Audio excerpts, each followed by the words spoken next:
Students, आज हम करेंगे क्लास 11 चैप्टर 2 रिलेशन फंक्शन की मिसलेनियस एक्सरसाइज के सॉल्यूशंस। ज़्यादातर बच्चों को ये एक्सरसाइज मुश्किल लगती है और थोड़ी सी कॉम्प्लिकेटेड भी है क्योंकि जानकारी कम होती है, क्वेश्चंस थोड़े अच्छे लेवल के हैं तो दिक्कत होती है। लेकिन जब मैं ये एक्सरसाइज आपको करवा दूंगा तो आप देखिएगा कि it was not even that difficult, rather it is easy. अगर हम एक एक क्वेश्चन को एक एक टाइम पे समझें और उसे सॉल्व करने की कोशिश करें तो ये क्वेश्चन मुश्किल नहीं है। ठीक है, तो देखते हैं कि क्वेश्चंस को सॉल्व कैसे करना है। प्लीज बड़े ध्यान से हर एक क्वेश्चन के सॉल्यूशन को देखिएगा। ये हमारे पास क्वेश्चन 1 है। स्टेटमेंट मैंने लिख ली है। क्वेश्चन की स्टेटमेंट को एक बार फिर से मैं पढ़ता हूं। द रिलेशन, आपके सामने भी रखता हूं बुक को ताकि हमें क्लियर हो जाए। उन्होंने बोला है कि the relation f is defined as f of x, और ये है रिलेशन g डिफाइन किया है इस तरह से, और ये है show that f is a function and g is not a function.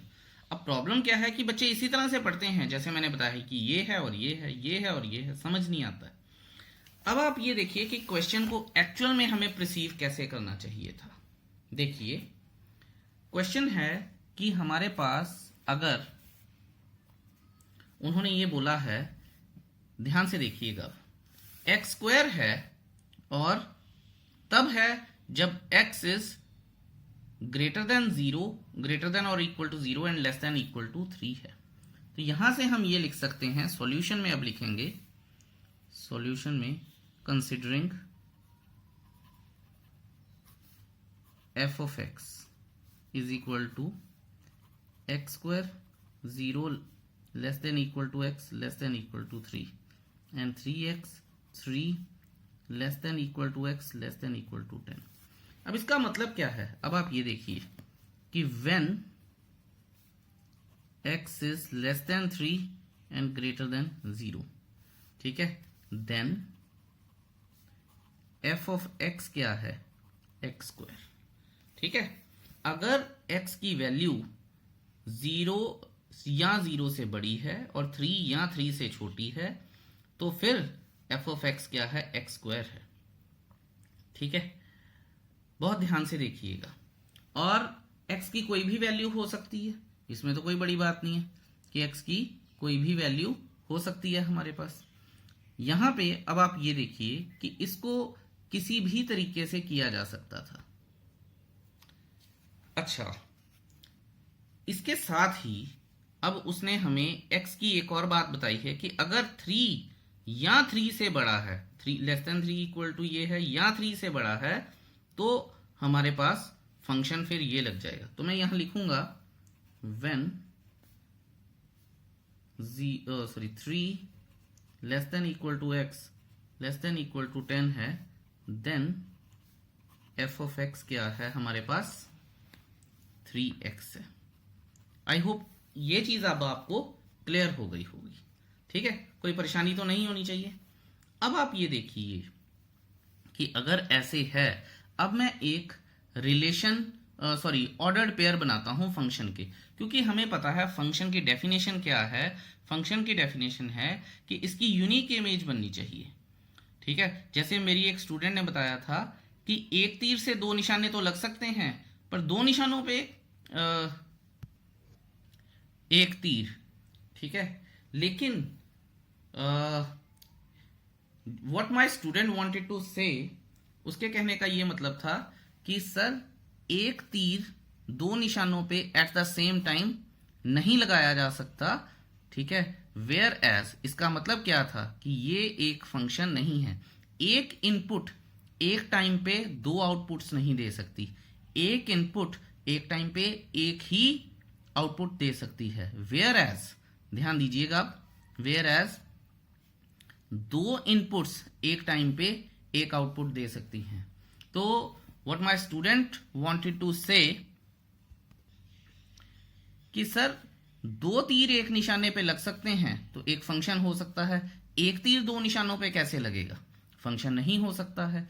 वही चीज हमें यहां पे जब फंक्शन हमें दिखाना है कि f ऑफ x है तो वो है या नहीं है, इसी चीज से ही क्लियर होगा।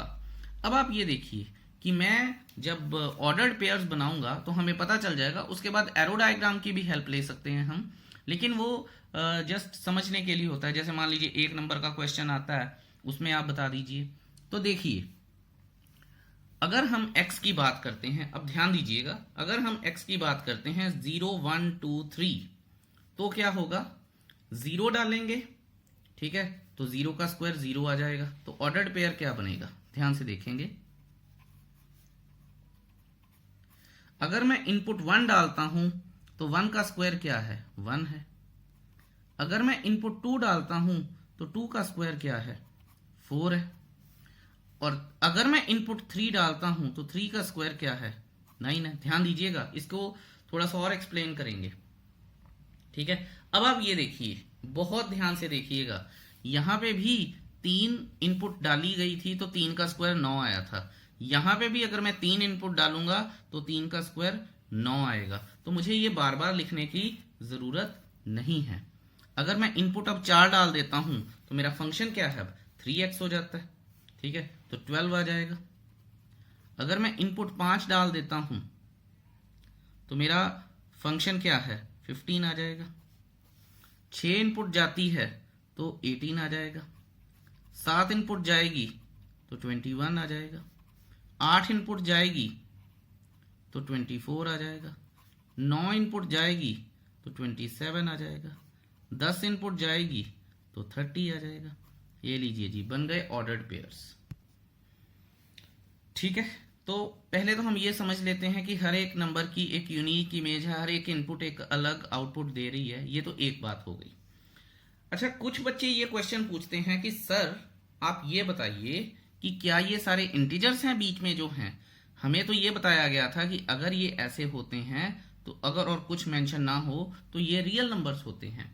बच्चों, जो रियल नंबर्स हैं वही बात ठीक है कि ये रियल नंबर्स हैं, पर इन्हें जस्ट बताने के लिए ऐसा लिखा गया है। हैं ये रियल नंबर ही हैं, क्योंकि कुछ भी मेंशन नहीं है एक्स के बारे में।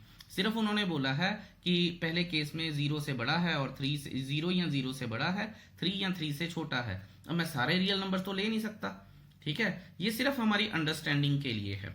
अब आप ये देखिए, मैं आपको एरो डायग्राम से भी अगर बताऊं, क्योंकि हमें सिर्फ ये देखना होता है, एक रिलेशन, एक फंक्शन तभी बनता है जब हर एक इनपुट जो है एक यूनिक आउटपुट देगी। यहां पे मुझे दिख रहा है कि हर एक इनपुट एक यूनिक आउटपुट दे रही है। 1 0 1 4 9 12 15 18 21 24 27 30, ये कहीं भी हमें नहीं देखने को मिल रहे हैं। कोई भी एक इनपुट 2 आउटपुट्स नहीं दे रही है, और कोई भी एक इनपुट 2 आउटपुट्स नहीं दे रही है सेम, ठीक है, या डिफरेंट। तो हमें ये पता है कि इसका मतलब है एक इनपुट 2 आउटपुट्स के साथ तो जा ही नहीं रही है।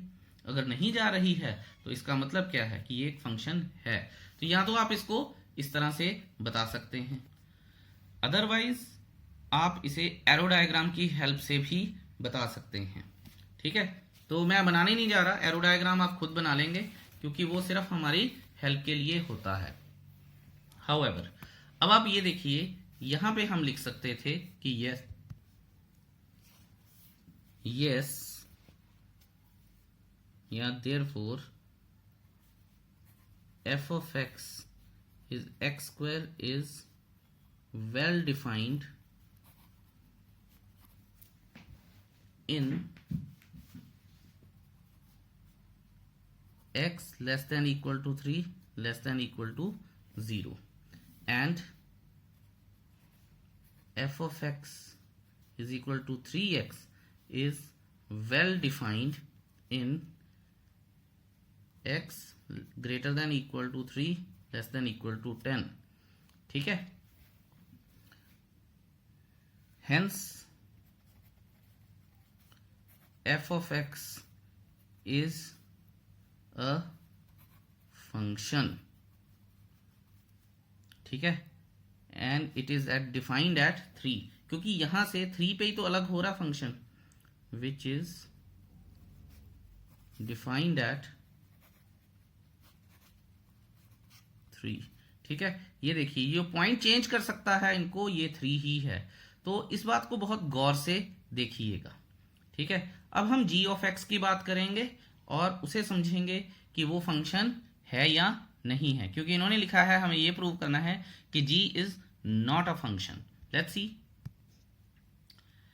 लीजिए जी, अब हमने g ऑफ x की बात कर ली है, अब हमने इस फंक्शन को कंसिडर करना है। करना तो वैसे ही है, ठीक है। व्हेन, देखिए बात कर लेते हैं कि व्हेन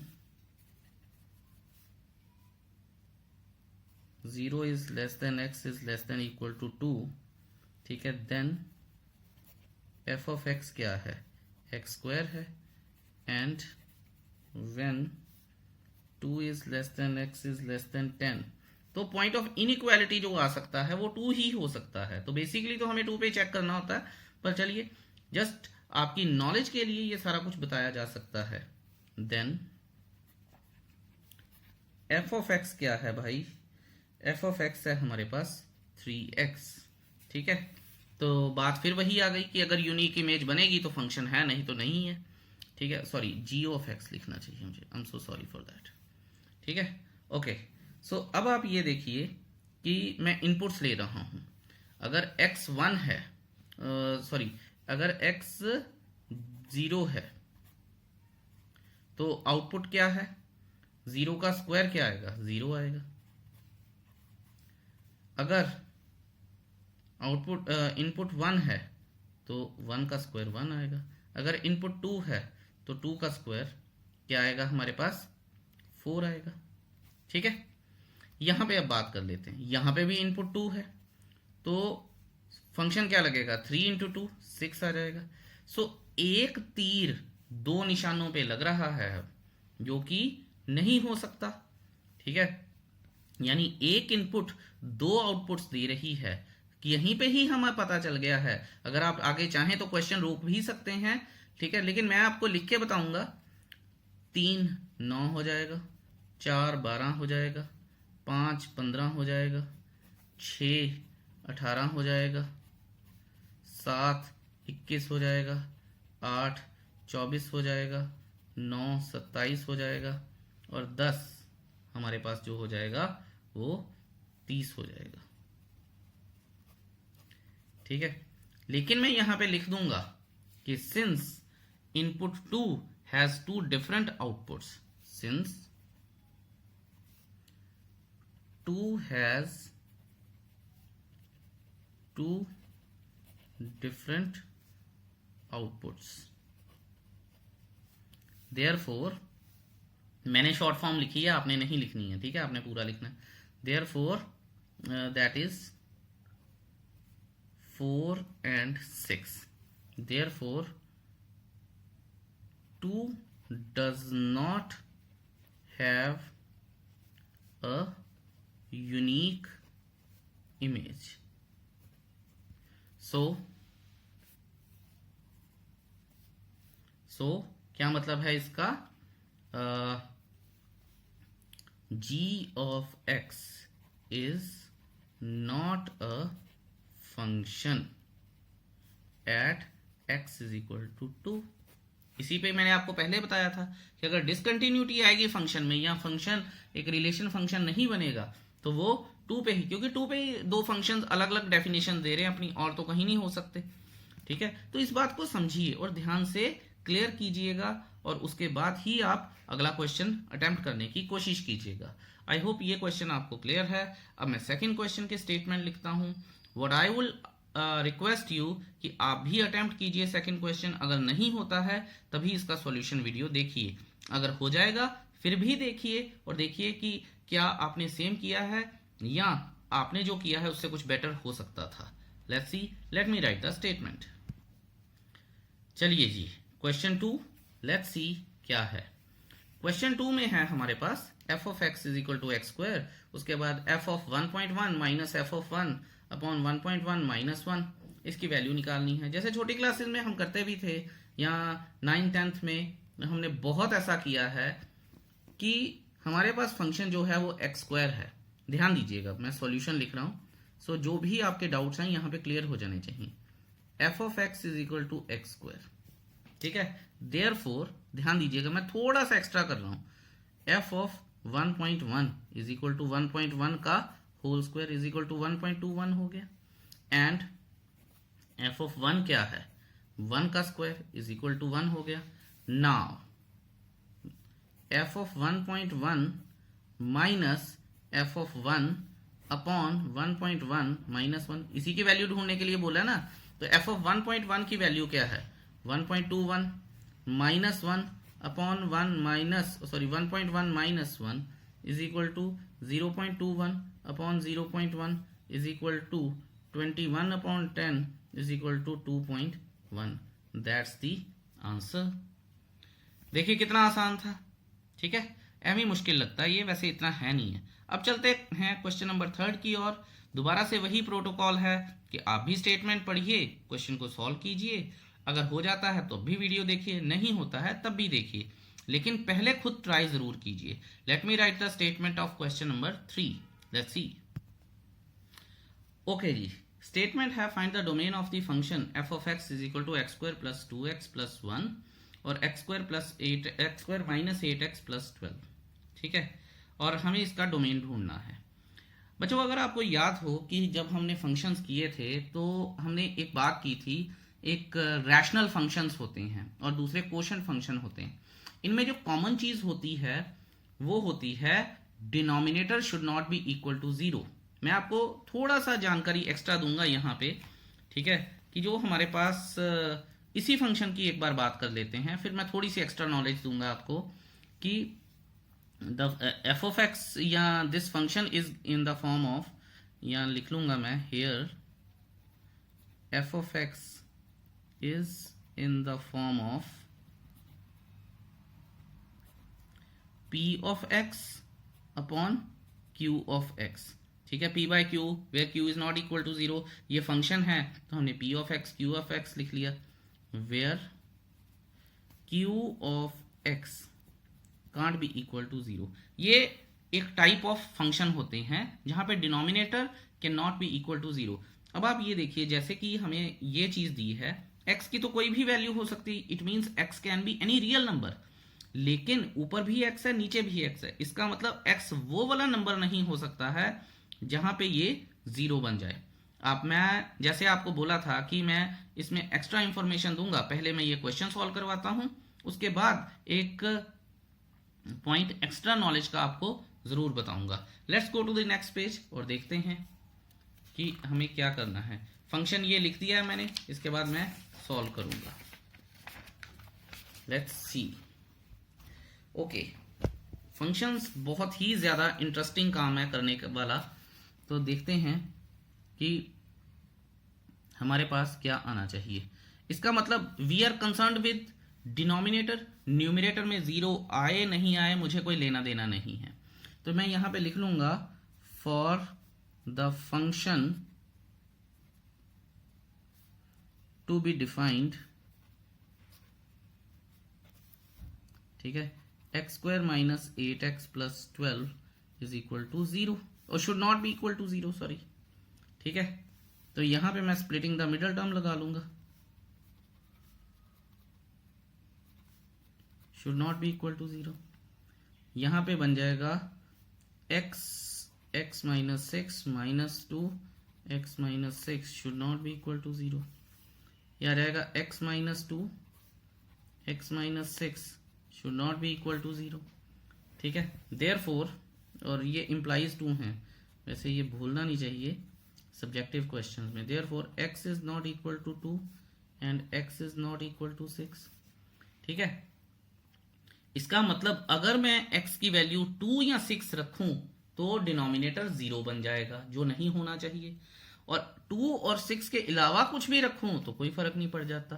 तो फिर मैं यहां पे लिखूंगा therefore the domain of f of x is equal to all the real numbers minus 2, 6। तो जब हमने 2 और 6 कंसिडर नहीं करने हैं और रियल नंबर में से एलिमिनेट करने होते हैं तो कर्ली ब्रैकेट में आंसर को रिप्रेजेंट किया जाता है। तो इस बात को आप ध्यान में रखिएगा। That is how we find the domain of the function. देखिए कितना आसान था और कितना क्लियर है ये। अब आती है बात एक्स्ट्रा नॉलेज की। एक तो मैंने आपको बताया कोशेंट फंक्शन, दूसरे होते हैं कॉम्प्लेक्स फंक्शंस। इनकी वर्किंग अलग होती है, लेकिन अगर हम रियल नंबर्स की बात करते हैं, जैसा मैं शुरू से ही बोलता आया हूं कि अगर कुछ भी नहीं दिया गया तो x को हम, या जो वेरिएबल है उसे हम रियल नंबर मानते हैं। ठीक है, तो एक फंक्शन होता है हमारे पास p माइनस क्यू। हेयर जो अंदर है वो नेगेटिव टर्म नहीं होनी चाहिए सॉल्व करके, तो p minus q should always be greater than और इक्वल टू 0। अगर ये ग्रेटर देन और इक्वल टू 0 नहीं है तो ये बन जाएगा कॉम्प्लेक्स फंक्शन, और कॉम्प्लेक्स फंक्शन हम रिलेशन फंक्शन में कंसिडर नहीं करते हैं। उनकी अलग, बिल्कुल अलग वर्किंग होती है उनकी। I hope you must have understood what I wanted to state. अब करते हैं हम question number 4 and the protocol will remain same. पहले आप ट्राई करेंगे, उसके बाद वीडियो देखेंगे। Let's see, let me write the statement. चलिए जी, स्वागत है आपका क्वेश्चन नंबर 4 पे। ये मैंने लिख लिया है। तो ये वही बात आ गई जो मैंने आपको बताई थी, और मैंने आपको ये भी बोला था कि p minus q should be greater than equal to 0। और क्वेश्चन नंबर 4 कहता है find the domain and range of the real functions f, real function f defined by f of x is equal to x minus 1 और under root में। ठीक है, हमने आपको पहले भी ये बात बताई है, दोबारा बोल रहा हूं, फॉर द फंक्शंस, ध्यान से सुनिएगा और इसे अपनी नोटबुक पे नोट भी कीजिएगा जो बोल रहा हूं मैं। For the function to be defined the value inside the root should be 0 और पॉजिटिव। ठीक है, ये आपके लिए एक नोट हो जाएगा जो आपको पता होना चाहिए। ठीक है, फिर मैं यहां लिख दूंगा for we know that for fx to be defined, ठीक है,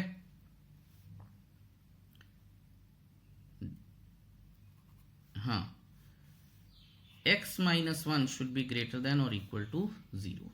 ठीक है, फिर x is should be greater than और इक्वल टू 1 इस फंक्शन में टोटल प्रॉपर। फिर मैं यहां पे लिखूंगा देयरफॉर डोमेन, क्योंकि x की वैल्यू 1 या 1 से बड़ी होनी चाहिए, तो क्लियर ही हो गया। डोमेन क्या आएगा, domain of f of x is equal to 1 comma infinity. सारी की सारी पॉजिटिव वैल्यूज और 1, सारी की सारी पॉजिटिव वैल्यूज और 1। अगर आप इसे नंबर लाइन पे भी रिप्रेजेंट करके दिखाना चाहें तो आप ये देखिए 0, 1 और 1 से बड़े सारी वैल्यूज तो इन्फिनिटी। ठीक है, और अगर आप इसे सेट बिल्डर फॉर्म में लिखना चाहें तो भी लिख सकते हैं, x belongs to R and x is greater than equal to 1। Set builder form में भी लिख सकते हैं, तो आप कर कुछ भी सकते हैं, कोई दिक्कत नहीं है। ठीक है, यहां पे अब मैं बात करूंगा रेंज की। ठीक है, रेंज वाला ही काम थोड़ा सा डाइसी होता है। चलिए अब समझते हैं जो थोड़ा सा हमारा टेढ़ा पार्ट है। देखिए फंक्शन है और मुझे आउटपुट्स, रेंज मतलब आउटपुट, तो f of x is equal to under root में x माइनस 1, और मैं आउटपुट्स की बात कर रहा हूं, तो ध्यान से देखिएगा। यहां पे हमें पता है कि ये वाली चीज जो है वो नेगेटिव नहीं हो सकती है। ठीक है, 0 हो सकती है, 0 से बड़ी हो सकती है, नेगेटिव नहीं हो सकती है। तो सिंस या we know that f of x has to be greater than और इक्वल टू 0, मैंने बताया था। ठीक है, उससे अब f ऑफ x हमारे पास क्या है, under root x minus 1 should be greater than और इक्वल टू 0। ठीक है, ध्यान से देखिएगा, जो समझाने की कोशिश कर रहा हूं, थोड़ा सा बिखेर रहा हूं क्वेश्चन को, बाद में समेट दूंगा। यहां पे अब आप देखिए कि स्क्वायरिंग ऑन बोथ साइड्स, तो x minus 1 should be greater than equal to 0, ये भी बात है। देखिए जब डोमेन की बात कर रहे थे तो हम सिर्फ अंदर वाली इनपुट की बात कर रहे थे, जब रेंज की बात कर रहे हैं तो पूरे फंक्शन की बात कर रहे हैं। ठीक है, यहां पे ये चीज आ गई। सो अब आप ये देखिए कि x की सबसे छोटी वैल्यू क्या हो सकती है इस फंक्शन के लिए, x की सबसे छोटी वैल्यू।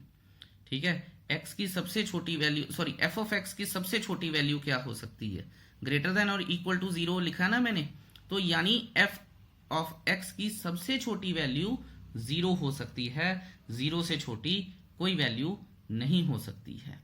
ठीक है, तो यहां पे अगर मैं इसको ना लिखूं तो एफ ऑफ एक्स लिख दूं। इसका मतलब क्या है कि जो रेंज मैं लेके आऊंगा, जो रेंज लेके आऊंगा मैं, वो 0 से शुरू होगी। ठीक है, और कहां तक जाएगी? सारे के सारे पॉजिटिव नंबर्स ही आएंगे, तो इन्फिनिटी तक जाएगी। तो 0 टू इन्फिनिटी ऐसे है। मैं मानता हूं कि आपको ज्यादा नहीं समझ में आया, तो मैं आपको इसको एरो डायग्राम की हेल्प से करके दिखाता हूं। थोड़ा सा एरो डायग्राम की हेल्प लेते हैं जस्ट समझाने के लिए, अदरवाइज करना तो आपको वैसे ही है, थोड़ा सा थ्योरेटिकली लिख के। हाउएवर, आप ये देखिए, ये मैं इनपुट सेट बनाया, ये मैंने आउटपुट सेट बनाया, बीच में मेरा फंक्शन क्या है? F of x is equal to under root x minus 1। ठीक है, अब आप ये देखिए कि हमारे पास जो मैंने अभी आपको बताया था कि इनपुट क्या हो सकती है, डोमेन हो सकता है 1 2 3 up till infinity. Although real numbers हैं पर मैं डेसिमल नंबर्स उठा नहीं रहा हूं। अगर मैं 1 डालूंगा तो आंसर क्या आएगा? 0। ये डोमेन है अगर, तो ये रेंज है। अगर मैं 2 डालूंगा तो आंसर क्या आएगा? 1 आएगा। 3 डालूंगा तो आंसर क्या आएगा? 2 डालूंगा 2 आएगा, चाहे अंडर रूट में ही आए। ठीक है, ये अंडर रूट में आ जाएगा, लेकिन आप ये देखिए कि आंसर तो आ रहा है ना। ठीक है, 5 डालूंगा तो 5 माइनस 1 4, वो 2 में आ जाएगा। इस तरह से आप ये देखिए कि शुरू कहां से हो रहा है? शुरू तो 0 से ही हो रहा है, और जा कहां तक रहा है? नेगेटिव नंबर आ नहीं रहे हैं, इन्फिनिटी तक जा रहा है। इसीलिए रेंज जो है वो लिखी गई है, 0 से शुरू हो रहा है और इन्फिनिटी तक जा रहा है। और उसको लिखने का तरीका क्या है? We know that f of x should always be greater than equal to 0। और अगर आप चाहें तो आप ये ना भी लिखें तो चल जाएगा। तो यहां पे आप लिख सकते हैं therefore the range of f of x is ये चीज। आई होप आपको ये समझ आया होगा, और अगर फिर भी आपको कोई डाउट है मुझसे जरूर पूछिएगा। I will definitely clear those. अच्छा, अब बच्चे कहते हैं कि सर हमें कैसे पता चलेगा कि ये 0 से शुरू हो रहा है? तो उसका बड़ा सीधा सा आंसर है कि हमें मिनिमम वैल्यू देखनी होती है कि मिनिमम वैल्यू कहाँ पे आ रही है। तो उसमें अगर आप चाहें तो रफ काम में एरो डायग्राम बना सकते हैं, नहीं तो फेयर में भी बना दीजिए, कोई दिक्कत नहीं है। I hope that is clear to you. इसके बाद एक बात रह जाती है कि सर इसे अब आप सेट बिल्डर फॉर्म में भी लिखना बता दीजिए। आपने रेंज तो बता ही दिया, जैसा कि मैंने रेंज बताई है 0 से इन्फिनिटी पॉजिटिव है। सेट बिल्डर फॉर्म में वी नो दैट, ठीक है, आप दो तरह से लिख सकते हैं इसे। We know that f of x is equal to y होता है। तो आप चाहे तो y की फॉर्म में लिख दीजिए, चाहे f ऑफ x की फॉर्म में लिख दीजिए। सेट बिल्डर फॉर्म y की फॉर्म में लिखनी आसान है, y belongs to r, real numbers को बिलोंग करता है ये। ठीक है, and y is greater than और इक्वल टू 0। ये हो गई हमारे पास set builder form. I hope that is clear to you. अब आते हैं हम क्वेश्चन नंबर 5 पे। स्टेटमेंट बड़े ध्यान से पढ़िए और प्रोटोकॉल सेम खुद कीजिए, नहीं होता फिर वीडियो देखिए, अगर हो गया है तब भी देखिए कि क्या आप इसको किसी बेटर तरीके से कर सकते थे। चलिए जी, क्वेश्चन नंबर 5 में स्टेटमेंट है find the domain and range of real function. Real function मतलब जिसका आंसर रियल नंबर्स में आए। Real function f defined by f of x is equal to modulus x minus 1। ठीक है, चलिए बड़ी अच्छी बात है जी।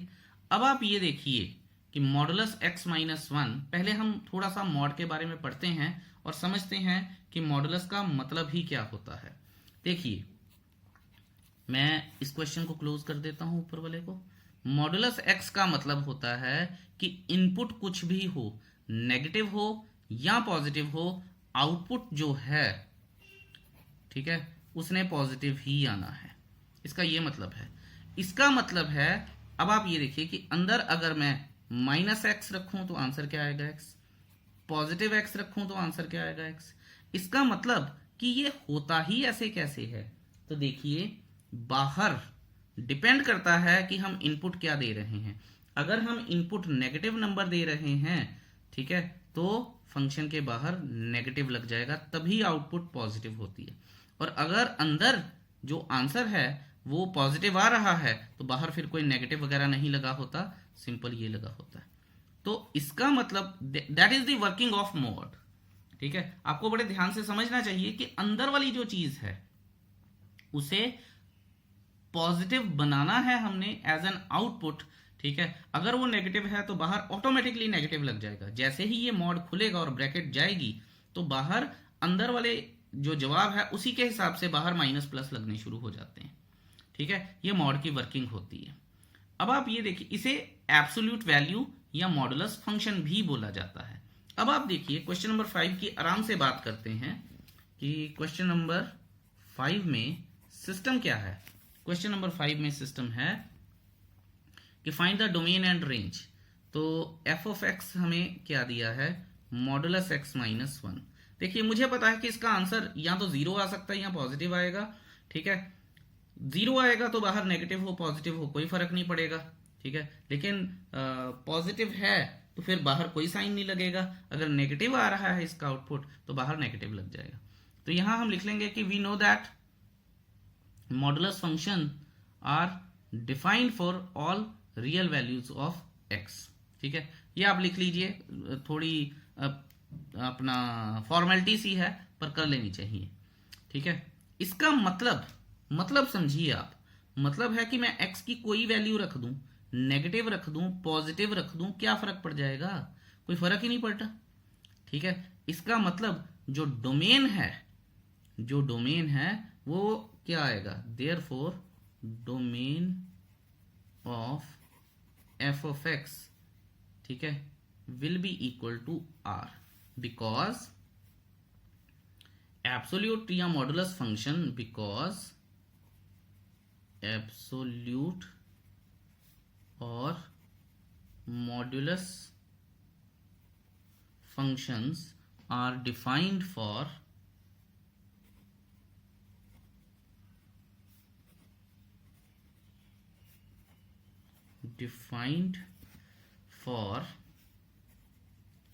all real values of x। ये आपने रीजन दे दिया। ठीक है ना। अब आप ध्यान से समझिएगा कि इनपुट तो आपने बोल दिया कि कोई भी रियल नंबर रख दीजिए, आउटपुट क्या आएगी, बहुत ध्यान से ये भी देखिएगा। ओके, अब हम बात करेंगे रेंज की। ये मॉड है, आप इसमें कोई भी वैल्यू रखिए। आप 1 रखिए, 0 बन जाएगा। आप -1 रखिए, -1 -1 2 बन जाएगा क्योंकि मॉड के बाहर आएगा। -3 रखिए, -3 -1 -4 मॉड के बाहर आएगा तो वो 4। आप कोई भी वैल्यू रख लीजिए, ठीक है, आप कोई भी वैल्यू रख लीजिए, उसमें क्या आएगा, वो पॉजिटिव ही बनता जाएगा। ठीक है, ज्यादा से ज्यादा 1 पे ये नंबर जो है वो 0 हो जाएगा। बड़े ध्यान से देखिएगा, बड़ा इंटरेस्टिंग सा काम है ये। सो यहां पे हम लिख सकते हैं कि range of f of x can exist for only non negative values. ठीक है, मैं यहां पे लिख भी दूंगा, now the range for F of x can only exist for all non-negative values। ठीक है, अच्छा, इसको अगर सेट बिल्डर फॉर्म में लिखना हो या वैसे ही लिखना हो तो मैं आपको बता दूं, ये इसको लिखने का मुझे तरीका बड़ा इंटरेस्टिंग लगता है कि positive real numbers union, positive real number मतलब नॉन नेगेटिव, तो पॉजिटिव रियल नंबर्स यूनियन 0। ठीक है, ध्यान दीजिएगा, इसको लिखने का जस्ट एक तरीका है। या फिर अगर मुझे सेट बिल्डर फॉर्म में लिखना हो तो range is equal to y such that y is greater than और इक्वल टू 0, क्योंकि f ऑफ x क्या है, y। और आप ऐसे भी लिख सकते हैं, f of x such that f of x is greater than equal to 0 for all the values of x. ठीक है, वेयर, यहां पे अगर आप लिखेंगे तो where x belongs to r, ये लिख दीजिए। क्वेश्चन नंबर 5 हो गया। देखिए कितना आसान था, कोई परेशानी आई ही नहीं होगी आपको। ठीक है, सो चलिए अब करते हैं क्वेश्चन नंबर 6। Let's see. आप स्टेटमेंट पढ़ लीजिए और मैं भी स्टेटमेंट पढ़ के लिख लेता हूं। चलिए जी, क्वेश्चन नंबर 6 है। देखने में बड़ा कॉम्प्लिकेटेड सा लग रहा है, देखते हैं कि एक्चुअली ये कॉम्प्लिकेटेड है या नहीं है। देखिए ये हमें एक ऑर्डर्ड पेयर दिया है। ऑर्डर्ड पेयर का मतलब ही ये होता है कि पहला जो नंबर होता है वो इनपुट होता है और दूसरा जो नंबर होता है आउटपुट होता है। ठीक है, ये ऑर्डर्ड पेयर का मतलब होता है। वेयर एज फंक्शन का ये मतलब होता है कि पहला वो नंबर जो हम रख सकते हैं ऑर्डर्ड पेयर में और दूसरा वो नंबर जो आउटपुट बनके या रिजल्ट बनके निकलता है। अब आप ये देखिए कि उन्होंने बोला है let f is equal to ये x belongs to r be a function from r to r। उसने बोला है रेंज डिटरमिन कर दीजिए, ये बोला गया है उसमें। तो जो मैंने आपको बोला है ना, ऑर्डर्ड पेयर और फंक्शन के बीच में मतलब, इस चीज को बड़ा आराम से, गहन ज्ञान का काम है ये, तो इसको ध्यान से समझिएगा। तो चलिए मैं आपको बताता हूं। क्वेश्चन तो ये छोटा सा ही है, लेकिन समझने वाली बहुत सारी चीजें हैं इसमें। सबसे पहले क्योंकि मुझे रेंज निकालनी है और रियल नंबर से रियल नंबर मतलब डोमेन एक रियल नंबर होना चाहिए, कुछ भी नंबर मैं डाल लूं। ठीक है, अंडर रूट तो है नहीं है, तो बड़ा फायदा है हमारा कि मुझे कॉम्प्लेक्स नंबर्स नहीं चेक करने। ठीक है, अब मैं रेंज अगर डोमेन अगर रियल नंबर है तो रेंज भी वो कह रहा है रियल नंबर होनी चाहिए, लेकिन रेंज के बारे में मुझे बताना है कि रेंज होगी क्या। Okay, let's see. देखिए अब आप ये देखिए कि मैं कोई भी नंबर डाली जाऊंगा यहाँ पे वो आएगा ही आएगा। ठीक है, यहाँ पे अगर मैंने 1 डाल लिया, मैं सिर्फ एग्जांपल ले रहा हूँ, अभी करके दिखाऊंगा। 1 डालूंगा तो 1 का स्क्वायर 1, 1 अपॉन 1 2 आ जाएगा। ठीक है, 0 डालूंगा तो 0 अपॉन 1 0,0 आ जाएगा। 3 डालूंगा, नेगेटिव में -9 डाल लेता हूँ तो 81 अपॉन अपना 82 आ जाएगा। अब आप ये देखिए और बड़े ध्यान से देखिएगा, 2-3 चीजें हैं। एक तो ये चीज कभी नेगेटिव नहीं बन सकती है और 0 भी नहीं बन सकती है कि यहाँ पे x की वैल्यू ज्यादा से ज्यादा मैं क्या डाल लूंगा, कोई नेगेटिव वैल्यू, वो स्क्वायर है तो वो पॉजिटिव हो जाएगी, +1 हो जाएगा। और अगर मैं 0 डाल लूंगा तो 0 का स्क्वायर 0 फिर +1 हो जाएगा। तो ये जो डिनोमिनेटर है this can never be negative और 0। सो यहाँ पे मैं लिख सकता हूं कि hair 1 + x² will always be greater than 0। ठीक है, लिख सकते हैं ना यहां पे। तो अब आप ये देखिए कि इसको करना कैसे है। बड़ा अच्छा सा सिंप्लीफाइड सा क्वेश्चन है, इसको थोड़ा सा समझते हैं। ये देखिए, here 1 + x² will always be greater than 0। बहुत अच्छी बात है जी, अगर 1 + x² will always be greater than 0 है तो वो कभी 0 तो नहीं हो सकता। दूसरी चीज अगर आपको याद होगा कि जो 1 + x² है, आप इसमें कोई नंबर डाल के देख लीजिए। कोई का मतलब कोई, आप फ्रैक्शन डाल लीजिए। मैं आपको फ्रैक्शन करके बताता हूं। x की वैल्यू 1/2 ले लेते हैं, x = 1/2।